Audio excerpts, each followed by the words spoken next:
Anyong mga kabusan, for today's video ay kukwento ko nga sa inyo ang unexpected na pagtulog ko sa sauna. Alas 2 na ngayon ng madaling araw at andito pa rin ako sa Hyundai Beach kung saan kasama ko nga dito si Boss Luel at si Brother Ken.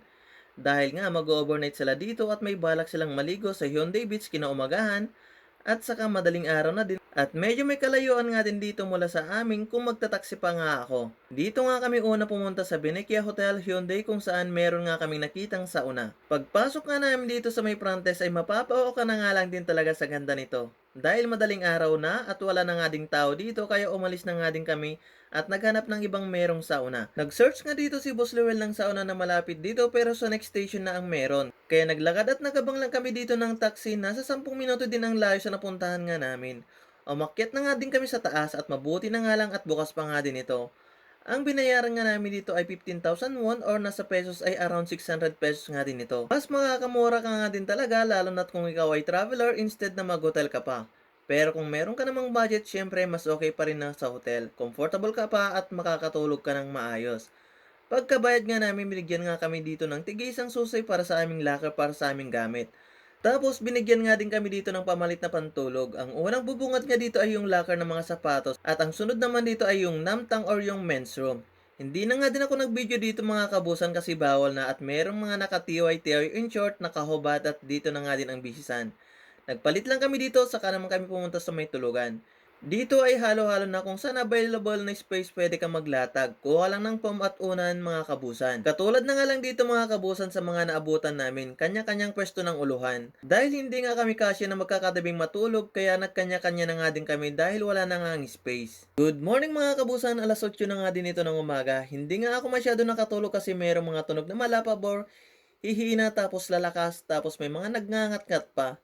Pero kahit ganun ay okay lang kasi nakapagpahinga pa rin namang konti ang aking katawan. Dumiretso nga lang ako sa may namtang at nagtanggal lang ng damit para pumasok sa public shower area. Dahil hindi naman bago sa akin yung ganito, public shower area, na lahat ay sabay-sabay na maligo na walang halos saplot ay andun pa din yung culture shock. Siyempre, dyan sa atin sa Pinas, wala namang ganito public shower area o kaya sauna.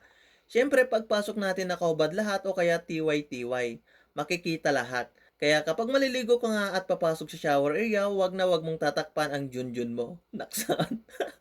Kasi mas lalo kanilang titignan at pupunta lahat sa iyo ang atensyon. Kaya wag na wag mong gagawin yon. Dito sa loob ng shower area, maluwang at meron nga din itong swimming pool. Okay maligo kasi hindi ka naman kilala at wala naman pakialam dito sa loob ng shower area. Kapag first time mo lang din talaga ay masyashock ka nga din talaga. Pagkatapos ko nga naligo ay dumiretso naman ako dito sa may malaking pugon. Makikita mo nga din dito kung gaano na nga kainit.